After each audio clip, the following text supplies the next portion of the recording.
రాత్రి ఏం జరిగిందో తెలుసా?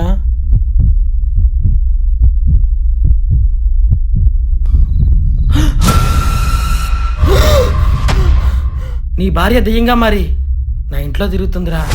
ఏం మాట్లాడుతున్నావురా? నేను చెప్పింది నిజమేరా. దీనికి ఒక్కటే మార్గం, అఘోరా.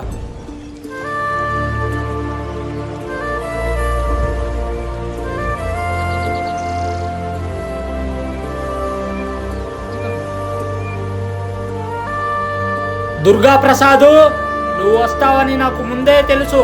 మీ ముగ్గురులో ఒక్కరు చేసిన తప్పే మిమ్మల్ని నా వరకు తీసుకొచ్చింది. స్వామి, మా ఇంట్లో దెయ్యం ఉంది స్వామి, మమ్మల్ని మీరే కాపాడాలి. నేను వస్తా, మీరు వెళ్ళండి. తిరుపతిరావు,